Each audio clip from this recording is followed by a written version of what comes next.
the titanic, terrifying battle between the most terrifying monsters within our community come together for one giant clash.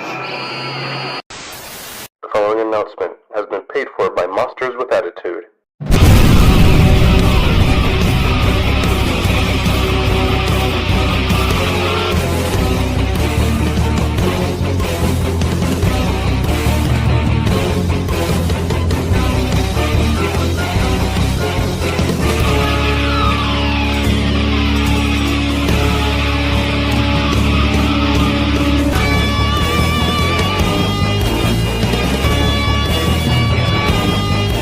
We are your podcast's favorite podcast, living off of one phrase, 3 words.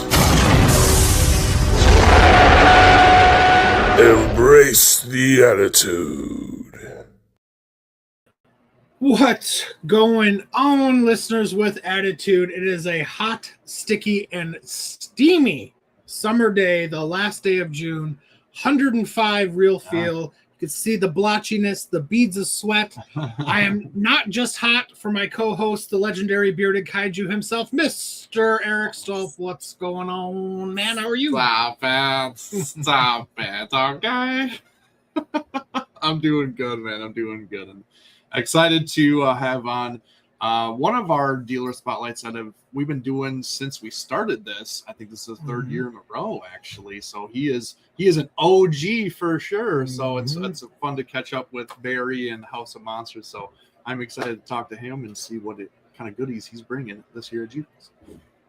I am so excited to talk to Barry. Barry is just one of the all-around most awesome and decent human beings you will ever meet. Such a kind guy, such a kind soul. So I am also very excited. But before we do, since I actually remembered that I'm hosting the show this time, because Eric was mean and didn't remind me last time, I will have to pay a couple bills that I forgot to do last time. Embrace all things attitude with the Monsters with Attitude clothing and swag line. Go to tpublic.com and search MWA in the search bar. That's MWA in the search bar, and rep your podcast's absolute favorite podcast. Give your new swag a little attitude. Help support our show and help us keep growing. For any collection needs whatsoever from Super 7, please use our link.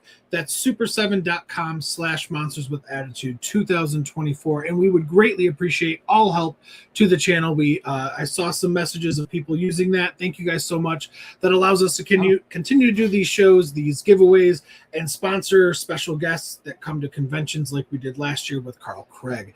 Last but not least, do us all a huge favor. Smash that like button, hit that subscribe button, and that notification bell, so that way you guys are notified every single time that we go live and all updates. Apparently these 3 things help defeat that evil YouTube algorithm that keeps shadow banning us for whatever reason. We are just a simple kaiju podcast. Please quit doing that, and we would greatly appreciate it. All right, that's it. That's all I got. And now let's bring on the man of the hour, the man with the power, too rich to be sour, or however the expression goes, Barry from the House of Monsters. What's going on, Barry? How are you? Good to see you. Greetings to all. I will say, Joe, it is so hot here in Chicago that I was transporting around some things in my trunk to put up in back of me, bring from the warehouse and stuff like that. I left a Godzilla -1 X Plus in the car, and it melted. No. It was in there for a couple days. I opened the box, and his head, so it's not too hot for Godzilla. That's terrible. See, I was not lying, everybody. Barry is a fellow Illinoisan, Chicagoan, and it is super hot out here today, for sure. It is brutal. Fortunately, I've got enough other stuff. So one down, but a couple hundred to go. So we're okay. We'll be all right. We'll still have enough for the show. Only one thing melted. And thank you for introducing me as the OG, because I truly am. Because I think I'm twice as OG as you guys are in terms of. So thank you for that. Maybe not twice as Eric. Definitely me. I'm the young one. You guys are you're very super. useful. Yeah, sure. Yeah. You're up there with us. I am, and I feel it every day. And Theo reminds me every day as my shoulders click and my knee clacks, and I'm like, oh. But that's a story for a different time. Barry, there is a lot to talk about outside of G-Fest before we get to G-Fest. Sure. First, are you a gamer at all? Are you excited for the remaster of Destroy All Monsters Melee, a game that many kaiju fans kind of grew up on? Well, being an OG, I'm not a gamer per se, but the generation behind me, like you have a new son. Congratulations, I saw him before the show. Thank you. And I have an older son, but he is into it, and he played, I think, the first generation of that, actually, the first iteration of that, Gotcha. you know, and which was cool. That's a good one. But I think he was, you know, he was talking about, you know, the new one and stuff like that, and some of the things that he was seeing online and everything like that. So I don't, but I know that the buzz is definitely there. And no, that's a cool. I mean, you know, I'm not a gamer, but if I see that going on, I'll always check it out. You know, that's exciting. You know, to me, yeah, exactly. That's cool for sure. The original is the reason why I even bought a GameCube back in the day, because it sense. was, well, I didn't buy it. I was too young, but that's why I had my mom and dad buy me a GameCube back in the day, because I had to play it, and I'm so excited for it. Eric, did I cut you off? I'm sorry. Were you going to ask something? Oh, sorry. No. Okay. We have a very similar experience, because just like you bought a GameCube for the Destroy All Monsters original, you know, release, I bought a JF Viewmaster for the Godzilla cartoon Viewmaster reel. You know what those are? That's the click thing, right? That's my technology. Yeah, that's my technology. Wow. But I was in a I don't know if you guys know what the store is. There's a store called Kresge's. They were like 5 and dime stores, like Ben Franklin, Woolworths, those kind of stores. Okay. And they had a huge Viewmaster selection, and there it was, Godzilla from the Godzilla Power Hour. And I didn't have a Viewmaster, and it was a talking Viewmaster. It like talked, you know. So like, this is the coolest thing. So I got a Viewmaster back then, not exactly like a GameCube, because I think it was like $4.99. But you know, still very exciting advances in technology for us all as we appreciate Godzilla as the years go on. Well, $4.99 back then, that was like a week's wages, right? Yeah. No, I mean, exactly. I mean, it wasn't, you know, the talking Viewmaster wasn't. Yeah, exactly. And believe me, when when I was 12 and the Shogun Godzilla came out, that was $25. Wow. You know, look out. Yeah, 1976 or 7. Yeah, exactly. So yeah, that was something. But you had to have it. You know. Yeah. And now it's like what, 20 times that price or something? 30 times that price? Like, yeah, I know. It's insane. It's crazy.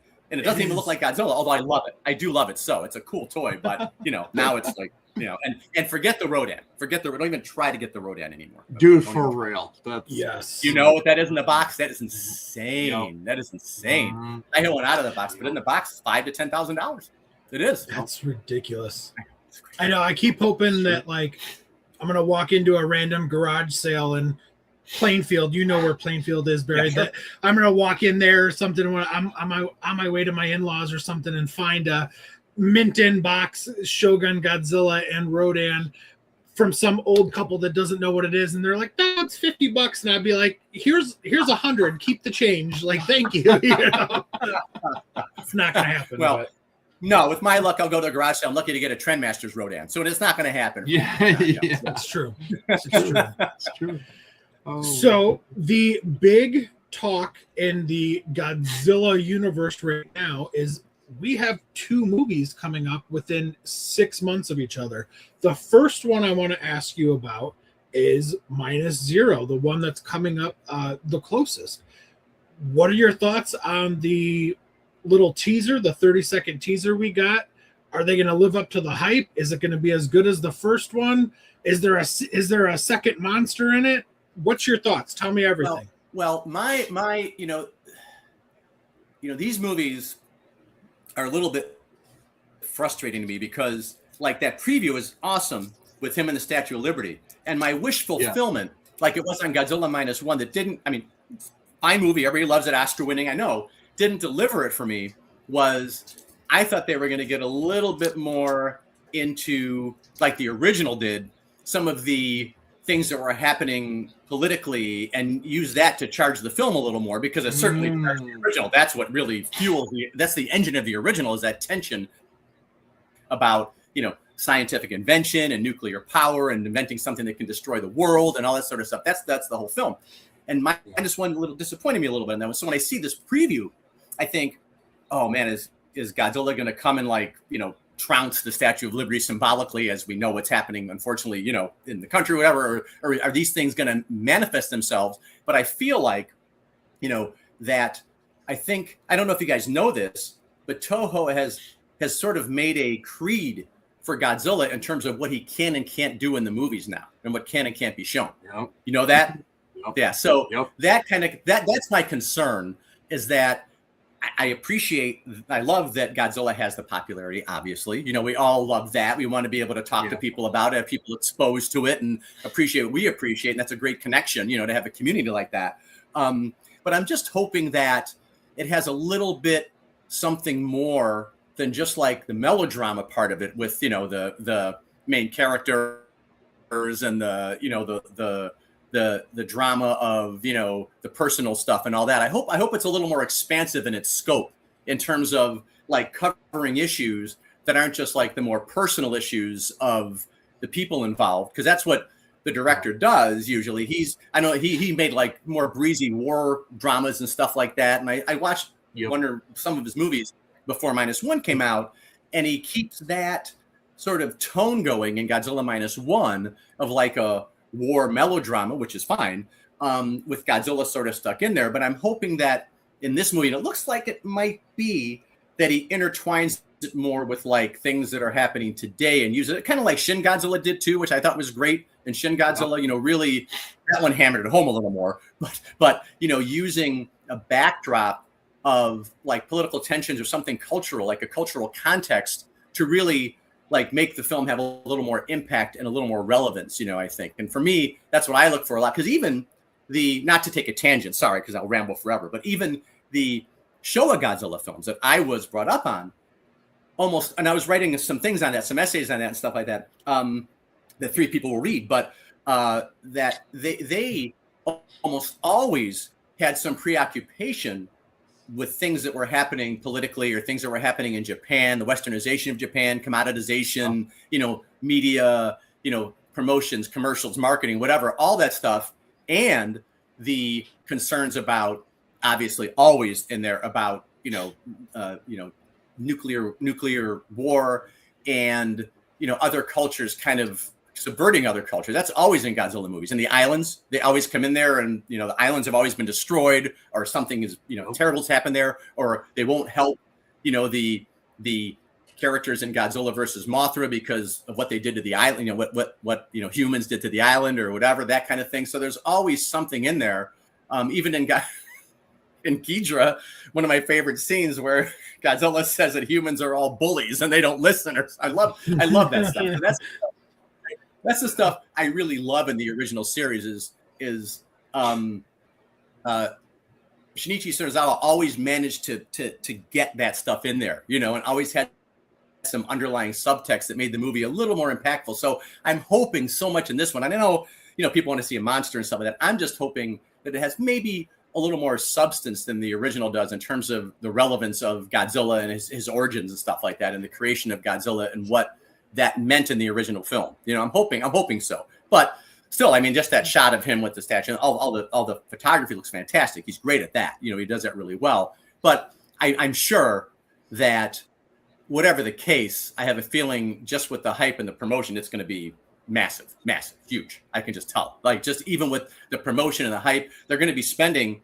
something like some crazy amount, which they do these days, something like 15 to 20 million on marketing.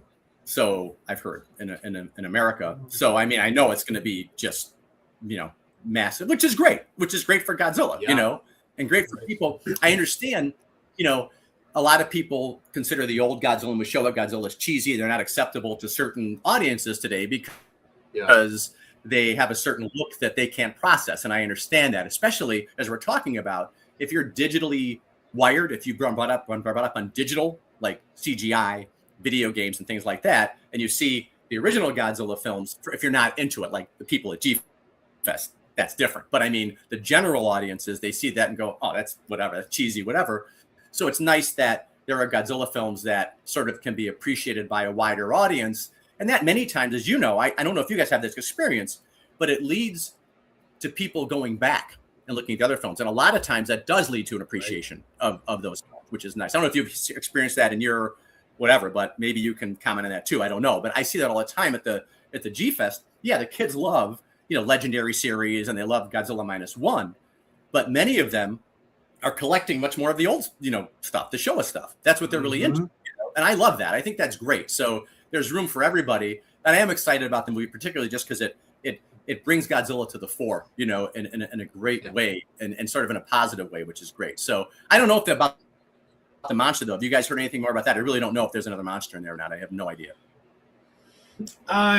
Just theories, really. I mean, I don't think anything's been confirmed, which is great. I'm trying. Eric and I are both in the mindset of trying to stay away from spoilers as much as possible when it comes to -0.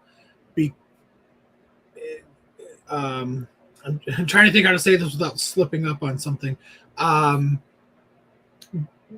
Because things for the MonsterVerse get spoiled so easily, unfortunately, due to like toy fairs and licensing expos and smuggled out pictures or what have you, which we'll get into Supernova next. But so I'm very excited for -0. I think that it is a very high bar.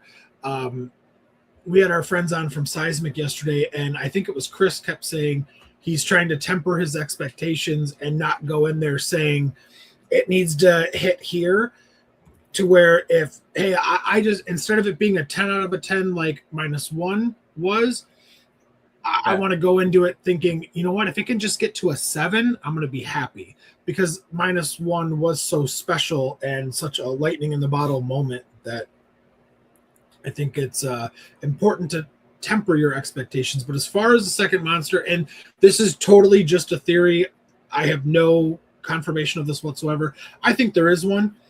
I hope that it's not Ghidorah. I know that's the big rumor.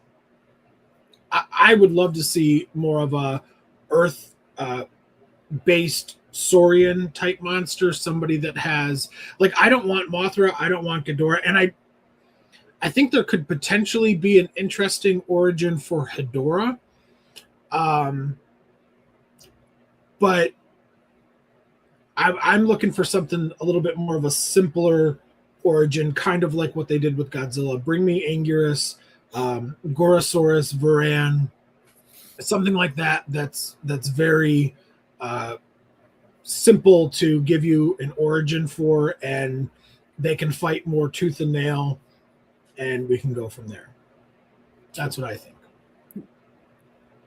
I think that'll give more of a spirit of going back to the origins too, because Ghidorah and Mothra and those guys, they've been, used and used and used, and we all love them, but they've been so many films, and there's only, I think, so much you can do with that now. And I agree, it'd be nice to have a different origin story for one of these other monsters and see what they do with. I personally, what you said, which is very funny that you said that, because I've always wanted to see more of Gorosaurus. That's one of my all-time favorites. He's a cool, Saurian, kind of, and I think they could really do something with that. And I think it would be like a good kind of opponent to have Godzilla more fighting something more like him, rather something flying or something, the same kind of thing, something that can have a real battle and encounter, like Contact and things like that, which makes it more exciting. I do have a feeling, because Godzilla -1 was such an success, and because expectations are so high, it's likely there'll be another monster. It is likely there will be, because they want something more. They want something more, to spread the word of mouth and get people excited too. So I do think so, and to satisfy the fans. So yeah, I agree. So I have this theory because, pardon me, Yamazaki has said that he would love to do Hedorah in a sequel. I actually told this theory to Eric. Tell me what you think about it. At the end of -1, we see that blob of what is remaining of Godzilla kind of trying to reform. What if, because how do you come up with a blob type monster and make it believable when -1 was trying to be as realistic as possible?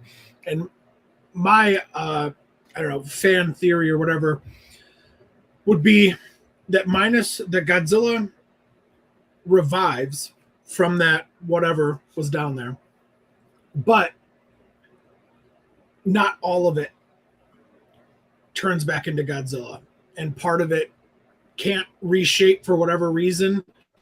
The organ goes into the actual Godzilla, and so it's never able to actually form into an actual about, and so it's constantly trying to regenerate, and it's decaying and then regenerating and decaying, and then that actually would be whatever's left of that Godzilla, and it comes and starts feeding on the nuclear radiation from Godzilla's attacks, from the bombs, whatever pollution, and it grows a little bit bigger, and that's how we kind of get Hedorah. Sounds like the Frankenstein cells War of the Gargantuas theory almost, you know? Yeah. Like yeah. the leftover a little bit. It does. Yeah. A little bit. And yeah, I mean, I would love to see something like that with Hedorah too, because obviously if you have Hedorah in the film, then if you're going to have some loyalty to, you know, the original, you're going to have some sort of, you know, origin for him that has something to do with toxicity, radiation, pollution, and something like that in the context. And then you're getting into more of that type of subject matter. So those are two things that I would love to see. I mean, I love Hedorah, love him, and always have, love that film, one of my favorites, and Gorosaurus too. So I wouldn't, but I mean, they're going to probably do something, I would imagine, like you said, with whatever was happening at the end with the Godzilla's heart and the blob and everything like that. They're going to do something with that. I'm sure that will, you know, as we know from all like genre films, 50s movies and everything else too, that's how they always would continue it or get it going, is, you know, the sequel would be whatever was left over from the first turns into something else for the second and transforms. So hopefully so. I mean, I hope so. That would be great. I think you should have written the screenplay. I'm open to offers. I will retire right now from the post office and the lawn care business that I opened, and I will go right for Toho immediately. Well, you should talk Absolutely. to them. Send them the podcast. You know what? That's a good idea. One of the theories too that's going around is that, well, what is your opinion? Do you like the theory that there could be two Godzillas? Like, do you like to entertain that kind of theory, or you just don't want it, or, you know, what are your thoughts? Well, I liked the two Godzillas in Godzilla versus Mechagodzilla. So, you know, I like, you know, I think that's always really cool. I think that, like, in Mechagodzilla, it was kind of fun. Like, you kind of think, even though it was visually great and I love the whole thing, why would they have to disguise Mechagodzilla in the first place? It's kind of funny, but I love it. So I'm wondering, if you had two Godzillas in this one, would it just be simply that, you know, the Godzilla spawned from the remnants, the cells of the other one, and made another one that's going to look just like him? Or is it something else that has spawned him, or some other nefarious plot that has spawned him, you know, as opposition, you know, to Godzilla or something? So I'm hoping, I don't want them to go, and I don't think they're going to do it, I don't want them to go with like the G-Force kind of thing, where there's the monster and they have the whole force, and the, you know, they're going against Godzilla -1 with the force and, you know, monster. I think that was done enough. So I'm hoping, you know, but yeah, I mean, two Godzillas is better than one. Why not? You know? True. Really, I'm fine with that. That's awesome. I'm very excited. I can't wait to see the actual trailer, and I can't wait to actually watch the film. We have 3-4 months, something like that, 4 months. Until it's out, so that's great. But 6 months after that, we're getting another. It's the best of both worlds. Truly, the best time to be a fan of this stuff. The Monsterverse continues with Supernova. Yep. Now, I will say this. I know that there are some major spoilers out there.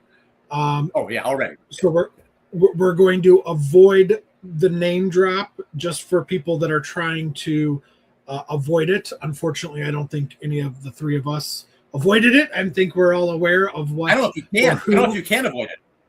If you're in that universe on social media, if you're in a Godzilla universe, which you all are, I mean, it just comes into your face, you know, and I saw it already. You know, you can't help it. It's just there, you know. Yeah. It's unfortunate in a way, but yeah. It is, because I think that seeing him and not knowing that he was going to be in it, and if he's the last 3 seconds of the trailer or something, or 5 seconds of the trailer, just a pan up shot or something of him, and you're just like, wait a minute, is that? And you had no idea it was coming, I think could have blown your mind and made the hype just another level.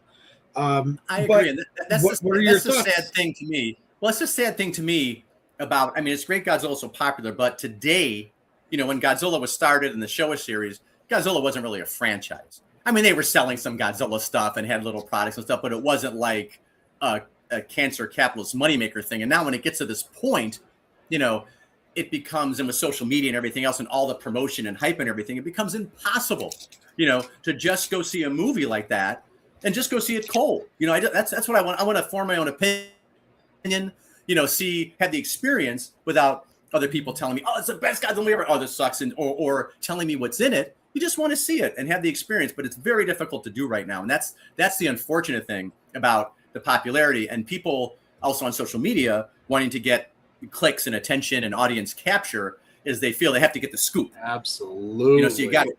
Absolutely. That's in news and everywhere else too. And it's ruining everything. You know, it's just ruining everything because all it's about is putting the big letters up there, new Godzilla monster in the universe. And everybody's like, oh, wow, I'm going to click and see that. And then there's no surprises. There's no secrets. You've already feel like you've seen the movie a lot of times, you know? So I'm staying away too from all that. And I always do, whatever the movie is.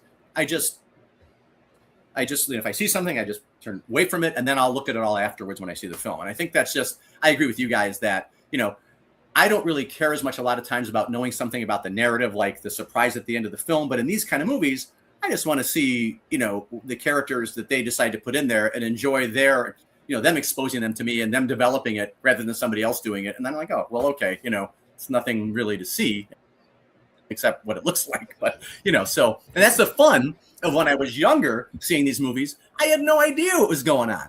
You know, I was circling movies in the TV guide, which you guys don't even know what that is probably. But, you know, the Sunday paper had a TV guide and they had all the movies for the week. And I go, oh, you know what it is? You do know? I do. I do. That's because you're both significantly older than I am. That's the truth. You've already said that, and I know it, and I believe it.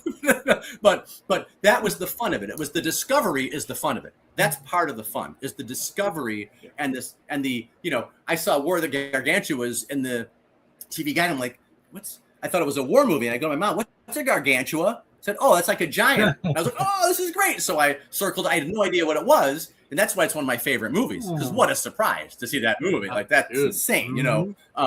So that's what I sort of miss about this era is you can't capture that sense of discovery as much. You know, you just can't, you know, as that sense of surprise and awe and mystery about something. You know, it's sort of been, but I appreciate you guys at least not promoting that. I think that's very loyal, you know, to the films, you know. Well, to me, I don't understand. It's the clickbait world we live in. I mean, how many times it doesn't matter, you know, news or movies or anything. It's the headline, and then you go and you click, and it's like nothing to do with what the headline says, or it's completely wrong, or you know, it was debunked 55 different times by everybody that worked on the film or anything. And it's just like, you're doing it just like you guys said, for clicks and for clout. And honestly, it ruins, I think, if you want to be spoiled for yourself, I think that's totally fine. You want to do it, go do it. But just to share it on these groups that, without any tag whatsoever, without anything that has like, you know, a black box with like a censored warning or hey, spoiler or something, and then you have to actually click through 3 or 4 or 5. pictures in order to see what it is you're spoiling. I think it's rude, and I think it's inconsiderate to the people that don't want to be spoiled.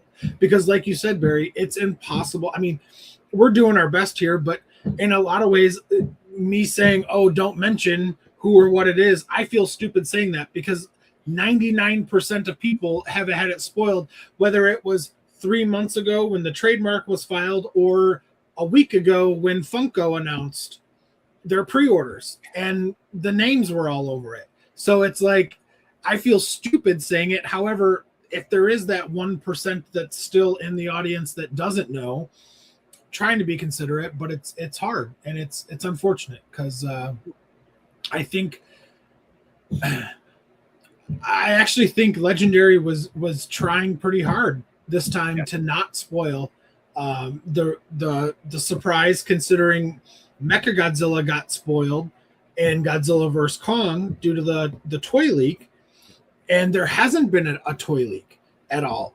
And so, yeah, I don't know. It's just, I keep repeating myself. It's just unfortunate. But that brings up another point, which is, again, about today and merchandising and profit and all that. I mean, it's great. I mean, we're going to talk in a minute. There's so much Kaiju and Godzilla merchandise.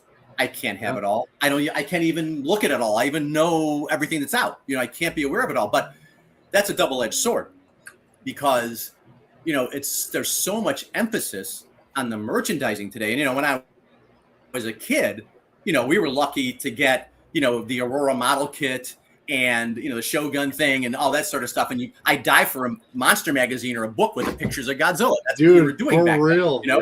then. That's it. There's a classic book called The Pictorial History of Monster Horror Movies, which I sell at the show all the time. And I bring 3 or 4, they sell right away, because it's the coolest book. Godzilla's on the cover painted. There's a bunch of other beautiful paintings on it. But inside, there's tons of really cool Godzilla. There's a color poster of Gappa in there, of all things, stuff like that. That's the first time I ever saw that stuff. I was 9 years old when I got the book. So that's so exciting. But now you've got everything. And it's sort of there's a song from the 70s that goes, "Don't wish too hard for what you want, for then you might get it." And we got it, and this is it. And so all this merchandise comes out. And of course, the merchandise is going to come out. They want to promote it and make money. So they're going to show you what it is. Well, that shows you everything in the movie, too, on top of just maybe an overglut sort of in a way of stuff, too, and all these mergers of different themes to make Godzilla products. The Godzilla store is sending me every day, merch drop. I'm like, well, Misfits and Godzilla mix is kind of cool, but there's 20 things there. I don't know, and they're mixing Godzilla with Teenage Mutant Ninja Turtles and with this and that, after a while, it's like, what's the point? And I don't want to, if you like Mutant Ninja Turtles, that's great. Misfits are cool, but I don't get it. I just don't get it sometimes. And it's just overwhelming. And it also, I think it devalues the films a little bit, actually. It sort of takes away from the movies, having all that stuff. And that's what it's about. For me, it's always been about the movies first. First, the movies, like you were talking about, Joe, about movie posters. That's why I started with movie posters. That's as close as you can get to the original exhibition of the film, when it first came out. And I love that. I love, the exhibition of film, and the film itself is what it's about. Everything spawns from that. But now it's kind of like everything spawns from the merchandise a little bit. And I don't think that's the best order. No. Yeah. So I agree with you. I totally agree with you.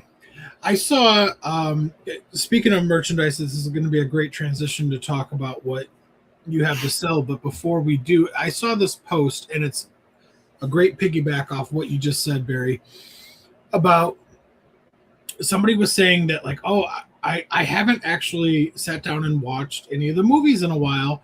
Kind of like basically saying, like, what's the point? I have all these figures, and I never really thought of it. Like, when I was a kid, I watched every Godzilla movie 100 times because it was the only way to see Godzilla. Now you can see him on your pen, on your shirt, on your hat, on your necktie, on the figure right there, the poster behind me. People are doing prints. On your phone case, on a necklace, on a ring, on et cetera, et cetera, et cetera. It does. On your underwear, everywhere. On your underwear, on your socks. I'm sure Yeah, exactly. A Chia Pet, Beanie Babies. I mean, Godzilla is everywhere now. So now I don't need to watch the movie because I have the figures, I have these pictures, I have these whatever. He's everywhere. I don't have to sit down and watch the movies anymore. And I never really pieced that together until you kind of said that, Barry. That's fascinating. Yeah. To me. I had people at the end of the run of House of Monsters who would come in and they would just be buying things because they liked him, and that's cool, but they never would see the movie of Godzilla and stuff like that because Godzilla was starting to get big, like at that time again. He was like, there was a resurgence starting, and so I always thought that was odd. I mean, it's great if you like something, you think it's cool, you want to collect it, that's fine, but they didn't. A lot of people really didn't know about the movies as much, and I thought, well, maybe you should start there and see what it's about, But it is kind of crazy that everywhere, any store you go to. I mean, any store almost there can be Godzilla stuff now, which is really amazing to think. There were no stores with Godzilla stuff when I was like 10, 15, even 20 years old, barely. A hobby store, maybe. You could find some Bandai's, maybe, or Billiken model kits, but man, it's overwhelming. It's overwhelming. And it's good and bad. There's a double-edged sword to that, too. It's great because of some of the stuff I have here.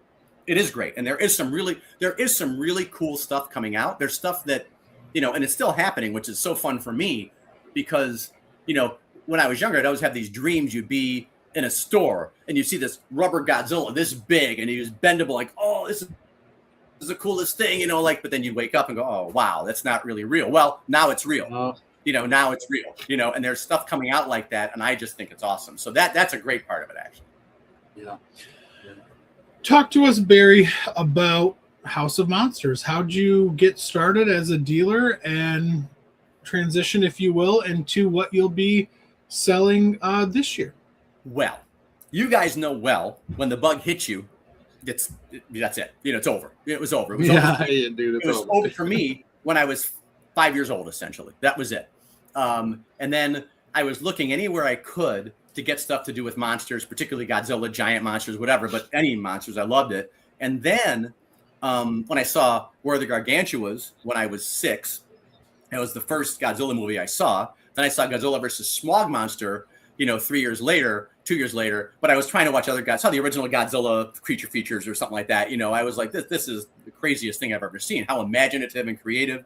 I was drawing Godzilla. I was making him out of clay and stuff like that, whatever I could do. I was obsessed. And then as time went on, I got into collecting way too heavily into movie posters, anything to do with Godzilla, posters or paper or anything I could find. And then I got a job and, I had some money and there was a lot of cool stuff. And I had the opportunity to buy some collections from some people. And so I started buying collections of Godzilla stuff. And I was like, oh, I can sell what I don't want, keep what I want. And I was already into selling videos and magazines and posters. I was doing that when I was very young. I had a video business and I published a magazine on horror films. So like, oh, I actually published a small fanzine on Godzilla too. So I was like, oh, this is great. So then I ended up with all this Godzilla stuff, massive amounts of, merchandise. I went to G-Fest in 1996. That was the second one, I think. And I believe it was the second one. And there was an auction. They had an auction going on, which was great. They had a really fun auction there. And they were auctioning off, I don't know if you guys know what this is. It's the M1 Biollante 1989 Godzilla head, the model kit. It's a vinyl model kit. It's a 1-to-1 scale of the Biollante Godzilla head. And it was painted beautifully. And I was so excited. That was the coolest thing I've ever seen. It was like from the mold of Godzilla versus Biollante. So I won it and I got on stage and I put it on and started dancing, with it on, and doing Godzilla and stuff like that. And this guy in the audience thought it was hysterical. And his name is Damien. I don't know if you know Damien or not. You probably do, actually, because he's with me at G-Fest all the time. He makes all the models and stuff like that. And he would get some monsters with me. And Damien said, we were talking for a while, and he goes, you got all this stuff. He goes, you got so much stuff. You got all these magazines, whatever. He goes, why don't you open a store? I said, oh. He said, that's a good idea. I said, you want to do it with me? And he goes, yeah. So that was it. And then it was that was, we were off and running. Damien helped me out. A couple other friends helped me out to do all the fixtures and stuff like that. And we opened the store with Svengoolie, he opened the store, of course, for us, and which was fantastic. We had thousands of people there. We were not prepared for it, and the building was not prepared for it. We were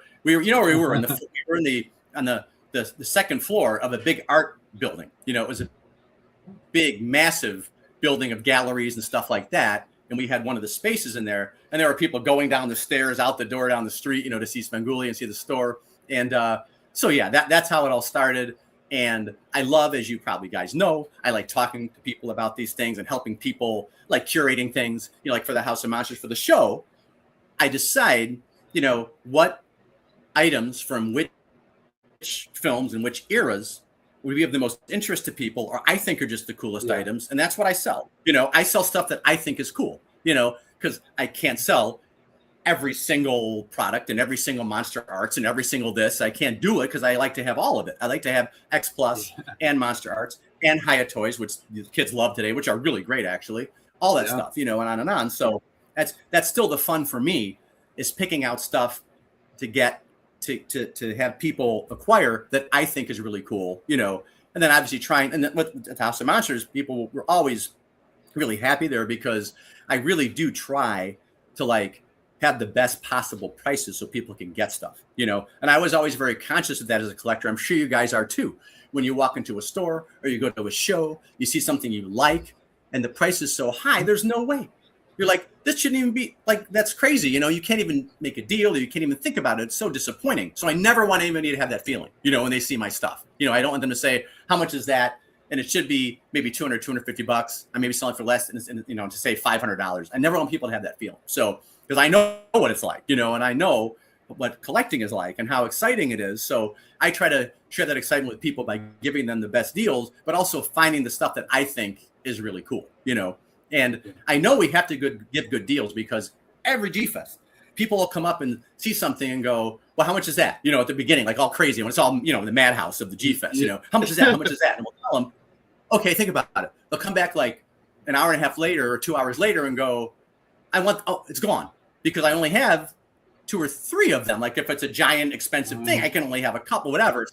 So I do know that. And that to me makes me feel good, though, that people are getting a good deal. They have good feelings, and it's all a positive community thing. Everybody's in it together. You know what I mean? So, and especially with the kids, I never want to disappoint the kids. I don't want to see a kid disappointed. And sometimes we bend over backwards. We always try to give some of the kids free stuff. We have little, capsule toys, a ton of those things and stuff like that. We always try to give kids something, and to because they're spending a lot of money. I can't imagine when I was a kid going up and going, oh, take that $300 Monster Art figure. What's going on? But more power to them. More power to them. I think it's awesome, that they're so into it like that, and that their families understand too, which is great. I like to see that too, that everybody's together on it, and their families. A lot of times, it's also just wonderful, as you have a kid, Joe, there, your baby there, to see how many parents use that as a lesson for kids in terms of money and understand the value of money and making selections with money. I love to see that, and the kids are thinking well, I got this much money. There's all this stuff, and they have to make a decision. So we talk about it, in terms of well, are you looking for something that's more for playability? Do you want to play with this thing? Do you want to look at it? And one kid always comes, and he comes every year to our table, and he buys really nice stuff, and usually a couple really nice things, because he likes to draw and paint Godzilla. And he's 11 or 12 years old, but he buys the stuff. He doesn't want stuff that's posable. He doesn't want stuff to play with, but that's the fun of it all, is kind of seeing how people appreciate it and what they do with it. And there's kids who make movies with the Monster Arts thing, stop motion, and they bring me the films and they show me the movies they make with the Monster Art stuff. That's fantastic. So I like to think of kids having creative, like I did, or do, creative energy, through the appreciation of this imaginative, realm. I love it. So yeah, it's great. I will say, Barry, I think that you are one of, if not the most fair priced person. You are long before we officially knew each other and were friends. You were just always so honest and upfront, hey, this is this. I ended up, I had to pay this for it. My markup isn't big, so you're honest about your prices, and you're always willing to make a good and fair deal to both sides, which I think is so great. There's unfortunately some dealers that care only about the bottom dollar, and it's not about having a good reputation or being friendly or making those memories for people. It's all about how they can grow their business and squeeze the most dollar out of those people. And it's a shame. And I know that for a fact, having worked with some of them before, and it's sad because that's not what G Fest was. It really was fan convention. Yeah, it really was a fan convention by fans. And well, for me, it's always about the community. It's always about people connecting and having a common interest and connecting in that way. And then you connect on other things too, which is great. I made so many friends and so many people I know so well through G Fest. You know what I mean? People who are really great. And I think the reason is, there are some people there like me. I think Sean from Showcase Collectibles, Sean Lincolnback, who are collectors. Mm-hmm. Always been collectors first collectors, then you sell stuff. You know what I mean? And if you have that experience, that's what motivates you, to be fair with people. And I want people to be happy with what they get from you, because you know how it feels. You can identify. And I think a lot of the people who do it as a business, it's just a business and that's stuff to sell, and it's hot and it's whatever, but they're not really into the subject matter. If you're into the subject matter, you'll treat it that way, because I have such respect for the subject matter and respect for the people who come, the collectors and everybody else, that you want to make sure that you're doing your best for them, and that's just a difference in goal or a difference in experience too, as well, and so we've all had experience, so we know, and thank you, Joe. I was hoping you would say that about my prices were good. Thank you. The check's in the mail, right? Checks in the mail. Give you the discount on the poster later. Okay, fine.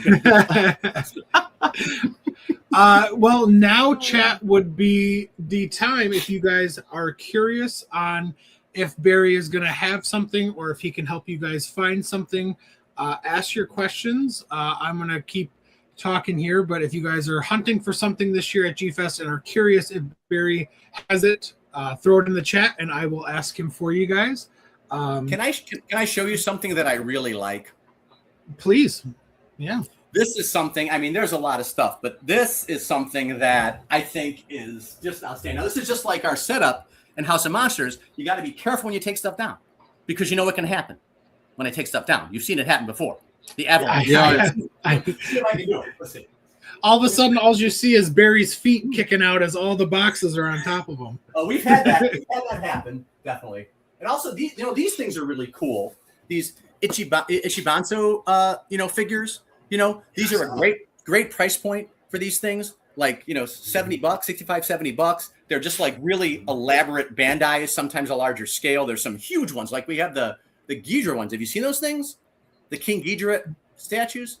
We both own them. They're super. Oh, well, yeah, I've got all of them. I've got the I got all of them. all the different Ghidras from that too. And those things are beautiful. And they're less expensive than X Plus, and they're really,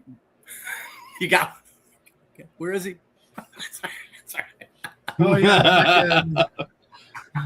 I do really like those figures, but this is what I want to show you. This thing. Have you seen this? This 3-0 Godzilla. This one here, I've been super interested on this one. That is like a dream thing for me. And this is a thing I got, I think 6 of them. I keep one for sure, because this thing is like, I say I love the movies. That's the thing for me, is like just the films. Mm-hmm. This is like the stuff that I love, where the toy designers are thinking of the movies and thinking of specific scenes or scenarios or whatever, and they recreate them, but they have functions too, which is super cool. So this thing has, the towers are magnets, and Godzilla has a magnet. So you could tower like away from Godzilla and it goes just like in the movie. That's awesome, on the chest. And he's got his light up heat ray and his light up back and sound. What more could you want from a toy? Wow. So that's cool. That's awesome. Amazing. I love it. That to me it's so exciting. Yeah, it's brilliant. And another one is that's kind of Barry, I'm sorry, I should have asked you this before we started. Yeah. You can share prices if you want. If you're not comfortable, you don't have to. So it's, I don't know. This is a little more. This is around I think these are around $250. These the Godzilla I just showed you. around that price. I'll tell you prices. It's fine if people want to know. This is awesome. This is a great idea. You know this one or no? No. This 54 Which one Godzilla? is that? Okay. This thing is like is Mezco, 14 inches tall, and it has all of these things. If you guys remember, there was a expensive Kyoto statue of Godzilla with the train and a base and stuff, and that was like a resin statue that we had at the House of Monsters, was like $600 or $700. This thing is around $200. It's got this really beautiful Godzilla, articulated Godzilla with a rubbery texture, which I love. That's what I really love the most. And he's got the train, he's got building, he's got the track, he's got other stuff. There's all sorts of stuff like from the original Godzilla you could pose him with and like recreate scenes from the movie. How cool is that? You know? So that's awesome. Yeah. So I love that kind of. Oh, there's more movie stuff. Go ahead. We can say sorry. I love that. I'm sorry, Barry. I didn't mean to interrupt you. I'm done. I got excited. I'm done. No, I love that. We have a question here. Will you have the Beast Glove Defo Reel Kong? I have a couple of those. Okay. I don't remember how much that is, but I know I have a couple of those. That's the yellow glove. Yeah, I have that. Yep. Yeah, I do. Yep. Okay. But the problem is, again, I feel bad because, as you know, there's such craziness at G-Fest when it starts. You know, the feeding frenzy on Friday and Saturday. And again, I mean, some things I have more of that I really think were cool, but not that I'm not like some of the guys there have like 10 or 20 of these things stacked. I don't know how they do it, but I can't do that. So I have, a few like the really cool this Monster Arts 72 Ghidra, which is awesome. The Gigan version of Ghidra, which is just, they did such a gorgeous job on that. I have a few of those, but in the Destroyer Perfect form too. But the Monster Arts, those are a little pricey sometimes. Those get a little pricey on these bigger figures. And this one is getting really rare all of a sudden now. It's like you can't really find it that much. But I love, again, that they're doing the Ghidra. They did the 72 Godzilla. I have the 72 Angulus, which, is out now too. So you can make your whole, it's so great. You can just make your whole movie. Awesome. And these things are articulated. I just think it's great. I think they're doing a good job too. You have another question? I'm sorry. Maybe there's another question. No? Yeah. Leslie had another question.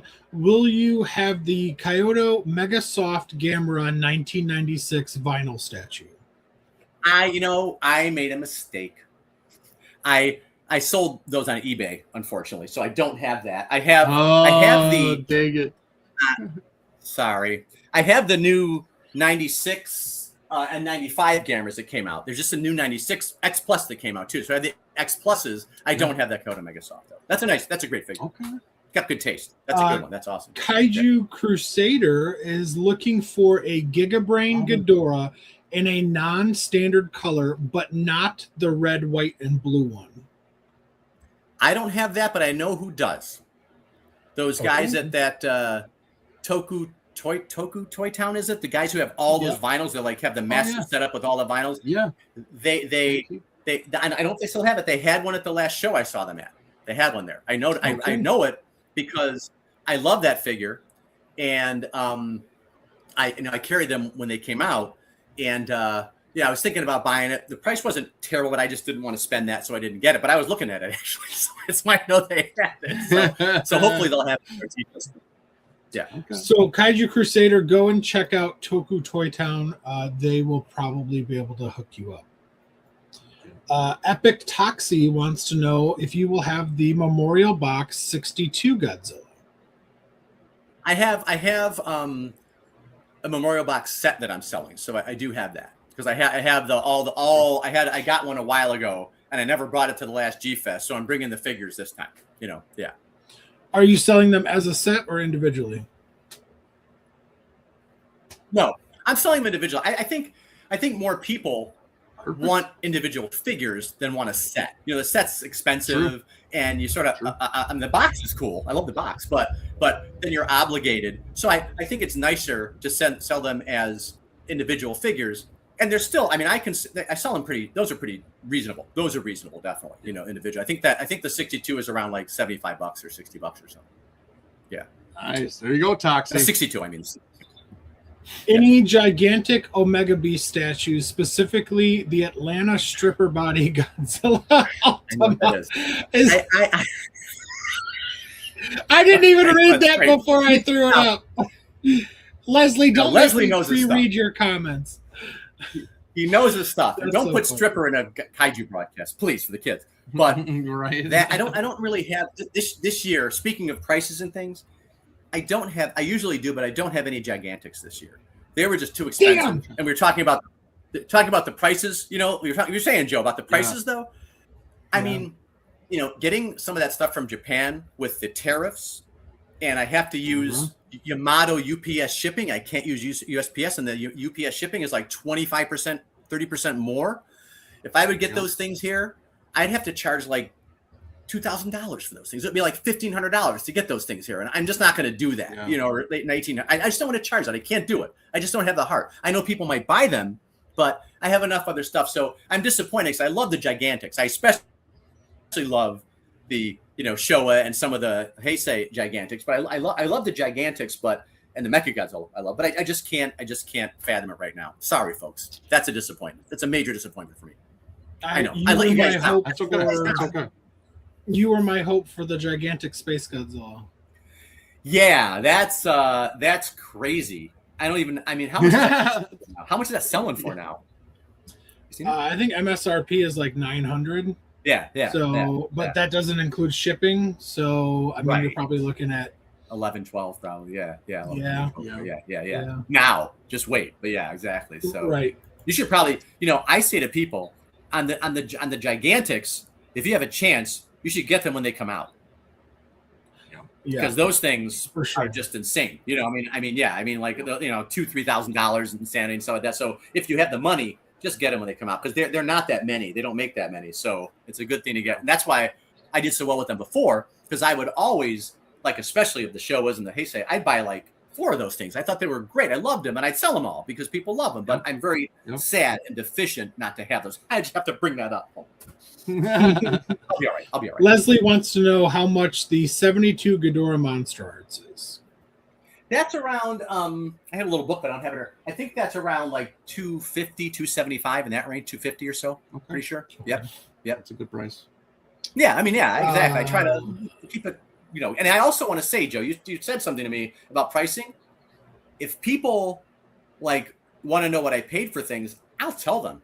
I'm not shy about that, because I don't mark it up crazy. My maximum markup is like 30% on most of this stuff, 25%. So I'll tell them.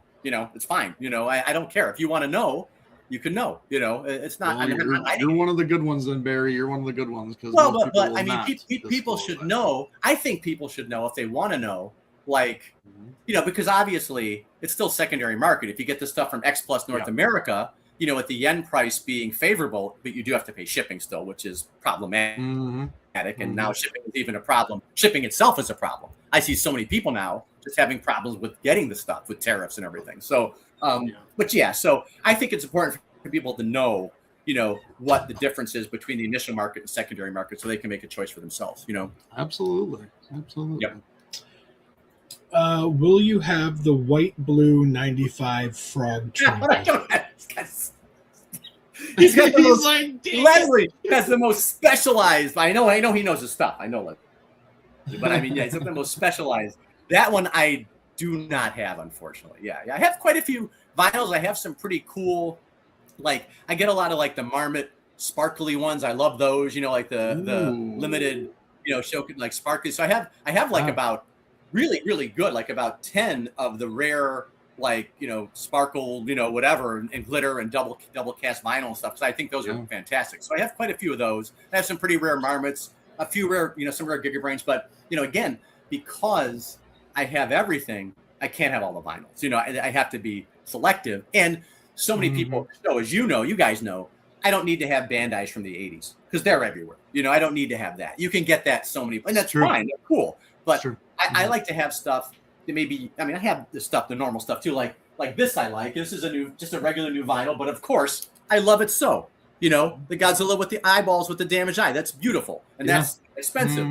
So I get that kind of stuff, obviously, the newer vinyls like that, because they're cool. But in terms of like more expensive or collector vinyls, there's only so much you can do. You know what I mean? And then I also want to get stuff. This is a great one. This is cool. The Gigantus one. Ooh. He's super cool. He's got double cast, the fins and stuff like that. The hands, everything. It's clear. It's great. But I want to be able to sell these.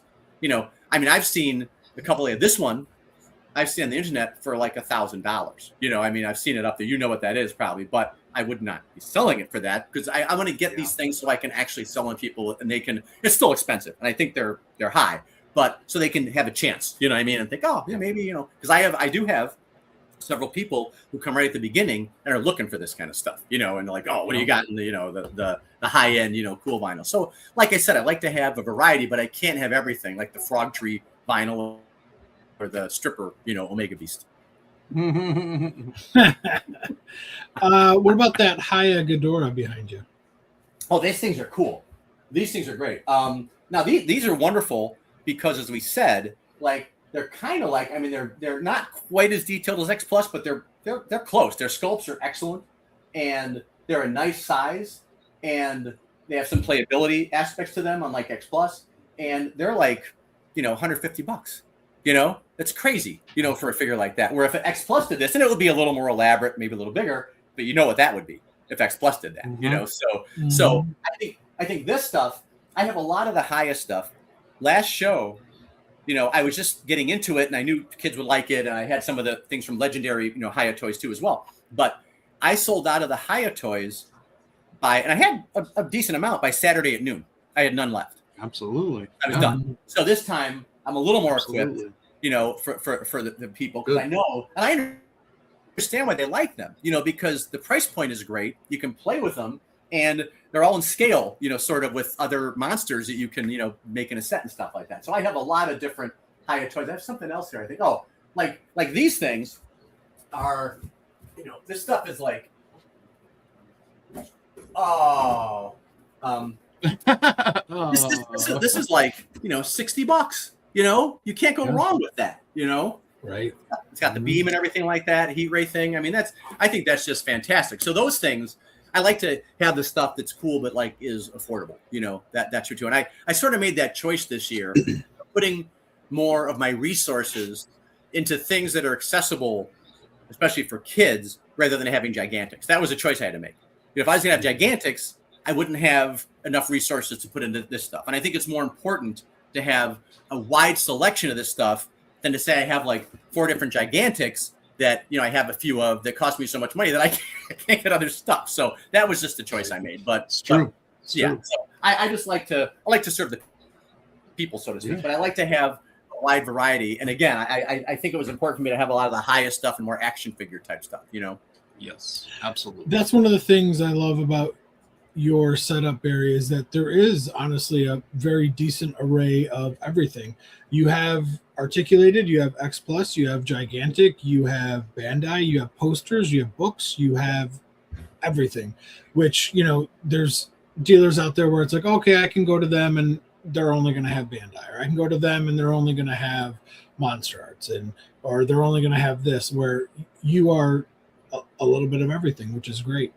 Well, thank you. And that's the other thing. The other thing is that, as you know, that like half the stuff we have is Godzilla, but half of it is everything else, And amazingly, at G-Fest, when I first was doing that, people are like, oh, it's a Godzilla show. Nobody wants that stuff. Everybody wants that stuff, And there's people there who go with people who are more interested in the other stuff than Godzilla stuff, So, I mean, I sell half Godzilla stuff and half everything else because I like to have that variety there. I like to have model kits of other stuff and the books and other stuff, everything. And I think it's all, again, to me, it's all about the movies. So anything I can have. And I also like a lot of the art, like the art from the 60s and 70s, 50s, 60s, 70s, some of the comic magazines, like the Warren magazines and stuff like that. So I have a lot of that kind of stuff. But in general, it's about the movies. Anything connected to the films, I will have it, And of course, Godzilla being, as we say, beats them all, not Superman. I don't agree with Kenny. Godzilla beats them all, So, that's the emphasis. But I think it's nice. I like to go to a show too and just see like everything. And people can stay at our table and they do for like 3 hours, 2 hours, looking through posters and books and 20 boxes of magazines. And it's just fun. It's a blast. That's really fun, I think, for people. Absolutely. All right, everybody, get in your last questions here. I'm going to go through them. Leslie says, last question, because I know I've been extra. Leslie, you are always extra. Will you have the new X Plus Sakai 03? I have that. I do have that. Yep, I have that. Oh, both versions, or just? I got RIC. Oh. I pretty much. Oh, very nice. I don't know if this. Oh, come on now. I don't know if this is a good decision, but I know what you guys think of this. But again, it's limited funds and limited resources. I pretty much on X Plus almost always buy the RICs. That's the stuff I stock. Gotcha. I like those the best. I mean, I like the light up. I like the extra head. I like this. I like, I just like those options. And it's not that much more expensive. Not that much more expensive, So I'm just like, hey, if I can get a 4-inch little statue of the god from Varan, I'll take that one. That's cool. So I always go for that. Right. Very nice. Any chance of having the M1 GMK Mothra and or Ghidorah? Now that's a question I don't think I can answer. I think I may have the Ghidorah. I don't have the Mothra. I had it at last year's G-Fest. I don't think I sold it. I think I still have it in the vinyl box. But that one I don't know 100%. I cannot remember, and it's a box I haven't looked at in a long time. So, and I have 3 spaces of stuff. So it's out of hand, and I got to start getting rid of it because I'm old, and I cannot have this stuff. My kids do not want it. So I have to get rid of it. But really right now, I mean, I'm getting under control for G-Fest, but it's a little bit out of control with my inventory right now, which may be a good thing. There's too much, but I mean, still, it's a little bit out of control. So I don't know, Well, whatever Jordan's going to give you, I'll double the price just so he can't have it. Yeah, we don't have no auctions. No auctions. No options. I'm kidding, Jordy. Kaiju Crusader wants to know, I know it released just recently, but how about that Godzilla Minya Bandai figure? I think the snow one. That is. I have some boxes coming, some things pre-ordered. That may not make it in time. I don't know. I'll see. I mean that's gonna. I have some things coming. I just got 3 boxes today. I have more that were just shipped. We'll see if they make them in time. I don't know, but I have a lot of stuff that just came out. I try to make sure I have like the latest stuff, but I don't know if that one's going to make it in time. But if it does, I will have them. I do have them ordered, of course. Epic Toxie says, Barry, I will be there first thing in the morning for those memorial box figures. Okay, that's beautiful.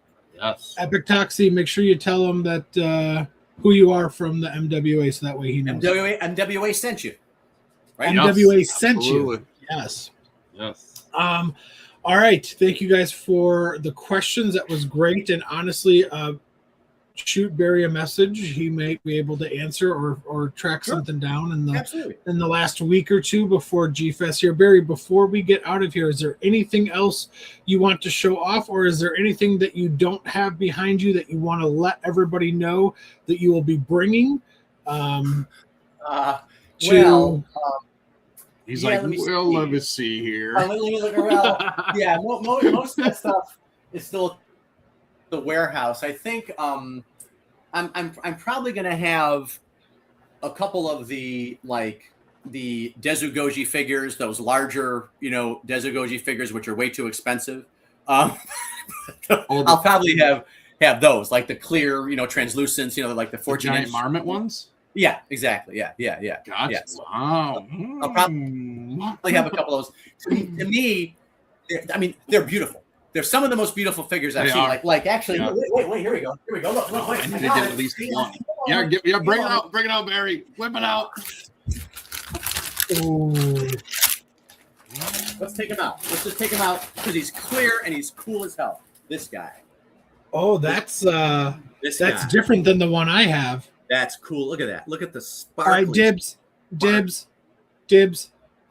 There he goes. Well, you don't know the price, man. But I'll trade you Eric for him. Oh yeah. Oh wow. Well, you know what? Eric's been so nice and he's so full of information. And, he's such a good guy. I mean, that's actually really worth it. I can't believe it. Yeah, I can haul a lot of your stuff because I have a big wingspan. That's a deal. That's a deal. But anyway, so I'll have a couple of these special kind of things. Again, I don't like to have stuff that's too much, but I think these things are kind of like, these are like, I have one of these. I have one of these for myself. I would never sell it. This is the kind of stuff that I would never sell, because I just think it's so beautiful. It's like a crystal Godzilla, it's like if you went to like a beautiful palace and there was a Godzilla in the middle of the fountain, there he is, like that. So I just love it so much. I think it's beautiful. Is that one of the gallery exclusives? This is. Yeah. Yeah, it's got this this thing like this that. Yep. Yeah. So yeah. And a sticker, got a sticker, another all that stuff. Exactly. Yep. Anyway. All right, last question from Leslie. Will you have the new 2004 Godzilla Monster Arts with the Gatengo? I have that. I have it. Okay. Oh, got it. awesome. Heck yeah. Yep. I went. Oh, I don't have like there's one dealer at G Fest that has like 60 monster arts, like different things. I don't have that, but I did try to get like all the stuff that's come out in the last year, and then some other stuff that I had offered to me. But I did try to have a good variety of the monster arts because I know those are great too, but I know they're popular. So I'm trying to have everything that came out in the last year at least. Yeah. Any W Dragon figures? I don't have that. No, sorry. Leslie says, also, thank you, Barry, for all that you do with House of Monsters. You're an awesome vendor, and I truly appreciate the service you provide. That's nice, Leslie. Leslie is, been around for a while, too, and he knows his stuff. That's somebody. Yeah, he's old as shit, too. Yeah. Leslie is ancient. He's super old. I don't think he's old. I think he's ancient as me. He might be as ancient as this, but, but he's another one of the good guys. He's always been a really, that's the part of the community that I love is the people you've known for such a long time. And I may not see them every day, but it's such a pleasure to see people and have reunions at G-Fest like that. It's just such a good feeling, to see people, hey, let's go into that kind of thing. It's just, you can't get that anywhere else like that, It's just great, It's true. I will never publicly acknowledge my love and admiration for Leslie, but I do love him. Well, I'm comfortable with that. I will acknowledge that. I'll acknowledge it, Leslie. I have the love for you. Yeah. Leslie will use that against me if I'm too nice to her. Yeah, like don't be too enthusiastic when you go up to a table and see something either, right? That's the whole thing. You don't want to do that. Yeah, exactly. Somebody you love them too much. Don't do that. Yeah. Yeah, for sure. All right, everybody. Thank you guys for tuning in. For those of you watching now and those of you that will watch this on replay, make sure you guys check out House of Monsters at G-Fest this year. That's not this coming weekend, but next weekend at Godzilla Fest or G-Fest 2026. House of Monsters is making a return. Barry, are you going to be in the same spot as last year? Do you know? You come in, you turn to the right. We are in the classroom. So you turn to the right, and you will see when you turn to the right, this, but higher and way bigger. And that you'll know is us, because nobody else does that, but we love to do that. That's part of the fun. It's stacking it up. Yes. Love it. Absolutely. Barry, the last however long you need is yours. Any last plugs, anything you want to get in? Social media tags, anything. One great thing about this era, we talked about some of the positives and negatives of the era of social media is, and I'm not like trying to grovel, but having guys like you and having podcasts like this that are so grassroots and so like collector and fan oriented and giving people the lowdown. I actually watch you guys during the year, believe it or not. If you have, I see something that's of interest to me or whatever. I know I do. And I really love how you guys talk about stuff and how you guys are so welcoming to everybody and make everybody feel so comfortable and that you connect on that level. And there's no like politics or controversy about stuff and everything like that. It's all about the common interest. And I that's one thing I do love about social media is that people can share it that way who aren't together or aren't near necessarily together and do that. So I got to say that you guys, and this kind of stuff for collectibles, and I've seen a lot of the podcasts do such a great job. And I'm not trying to grow or anything like that. I'm just saying I really love it. You guys should be proud of what you do. Thank you. Appreciate it. Thank you.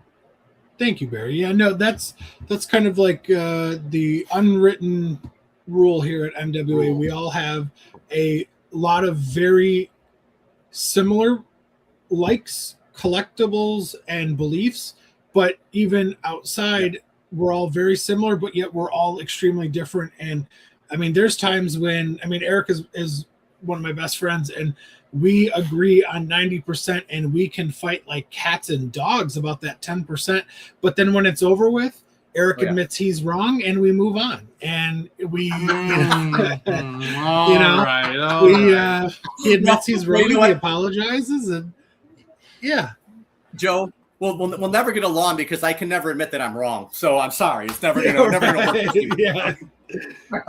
Yeah, no, that's all right. I'm the same way. I'm a little stubborn sometimes, but that is what we try to pound our chest on here at MWA, is that we don't care if you disagree with us, as long as you do it respectfully. It's cool. Like we can have heated debates and heated discussions, but as long as there's no, stupidness about it, like bring it on. We're all here for it. No judging of somebody. Don't make judgments about it. Exactly. Don't judge. Exactly. Yeah, exactly. No, you guys do it great. You did just the right tone. It's awesome. Perfect. Thank you. All right. Well, with that, we are going to wrap up. Again, thank you everybody for tuning in. Make sure you guys check out House of Monsters. They'll be at Barry will be at G Fest. Him and Damien will be at Damien's helping you, right? Yep. You got it. We'll be at G Fest, the same spot as they were last year. So, like Barry said, walk in that door, make your immediate right, and then there's a little nook to the right again. You're going to see Barry right there, just all of that stuff, probably times 100 is what you'll see.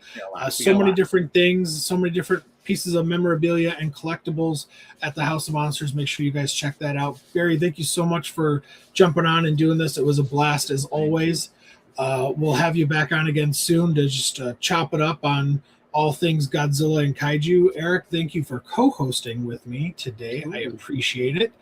Guys, one last time, do us all a huge favor. Hit that like button, subscribe button, and that notification bell. Give us a little bit of chance against that algorithm.